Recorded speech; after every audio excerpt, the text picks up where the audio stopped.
નવી દિલ્હીમાં Bharat Australia education કાઉન્સિલની મળી બેઠક મંત્રી જયંત ચૌધરી અને એન્ડ્રુ ગાઇલ્સે શિક્ષણ કૌશલ્ય ભાગીદારી પર કરી ચર્ચા। ભારત અને ઓસ્ટ્રેલિયા વચ્ચે શિક્ષણ અને કૌશલ્ય વિકાસ ક્ષેત્રે સહયોગને વધુ મજબૂત કરવાના ઉદ્દેશ્ય સાથે ત્રીજી Australia India education and skill કાઉન્સિલની બેઠક નવી દિલ્હીમાં યોજાઈ હતી।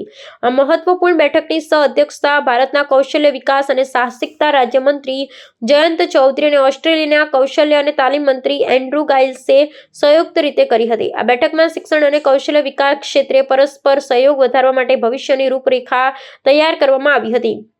આ ઉચ્ચ સ્તરીય બેઠકમાં ઓસ્ટ્રેલિયાના શિક્ષણ મંત્રી જેસન ક્લેર અને આંતરરાષ્ટ્રીય શિક્ષણના મદદનીશ મંત્રી જુલિયન હિલ પણ ઉપસ્થિત રહ્યા હતા।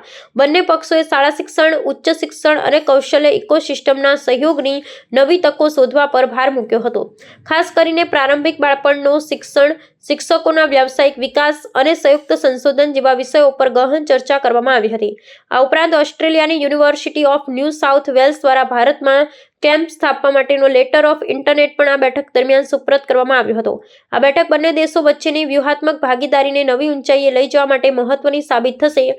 બંને મંત્રીઓએ કુશળ માનવબળના નિર્માણ અને શૈક્ષણિક લાયકાતોની પરસ્પર માન્યતાના માળખાને વધુ સુદૃઢ બનાવવા પર ભાર મૂક્યો હતો।